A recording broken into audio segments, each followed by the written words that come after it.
Sorry sorry sir কি লোক লাগছিল আপনারা এই তো না টুপিট কোথায় স্যার কিছু মনে করুন প্লিজ আপনি যান স্যার। আর কতদিন বলবো আর কতবার বলবো একটু সিনসিয়ারলি জব করো, সিনসিয়ারলি জব করো। তোমার কি চাকরিটা করার ইচ্ছা আছে? তুমি জানো এই পোস্টের জন্য কতগুলো সিভি আমার কাছে আছে। সবাই তোমার তো এক্সপিরিয়েন্স, সুন্দর করে ডিউটি করো। চাকরি করতে ইচ্ছা না করলে বাড়িতে চলে যাও। কি সমস্যা? ফোন দিতে কেন বারবার? যেমন এই সময় পারফর্ম করি।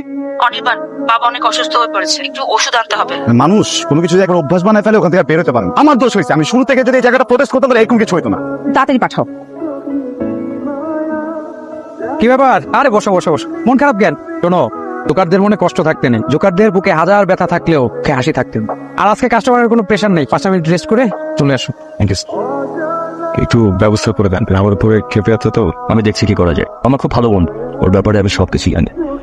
সেদিন ওর বাবার ভীষণ জ্বর ছিল, ও মেডিসিন আনবার জন্য বারবার বাইরে যেতে চাচ্ছিল, কিন্তু ওর বাবা পাশ থেকে উঠতে দিচ্ছিল না। আপনাকে বারবার ফোন করছে আর আপনি ফোন তো ধরছেনই না, যখন ধরলেন তখন মিসবিহেভ করছেন। ভাই আসলে আমার সিচুয়েশনটা একটা বাজে সিচুয়েশনের সময় ও ফোন দিয়ে দিচ্ছেন, আমিও হচ্ছে গিয়ে মানে বুঝতেছিলাম না কি করবো, আসলে একটু বাজে ব্যবহার করে ফেলছে। ভাই আপনি এটা নিয়ে টেনশন করবেন না, আমি ওকে একটু বুঝিয়ে বলার ট্রাই করছি।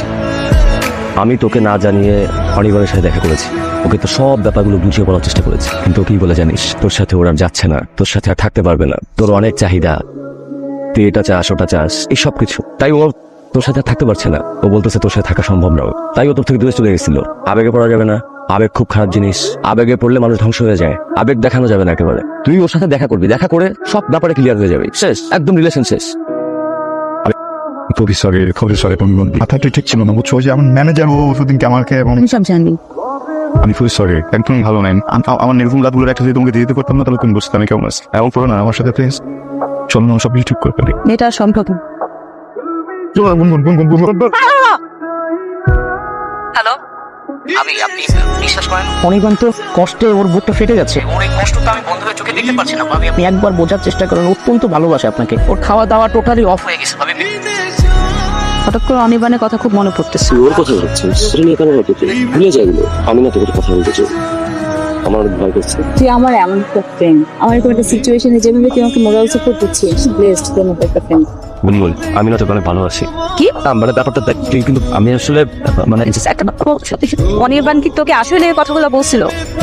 বুঝতে পারছি, আর বলবে আমি এটা কি করছি? আসলে এটা ওই মানুষের বিশ্বাস। তুই তো কখনো আমার বন্ধুই ছিলি না।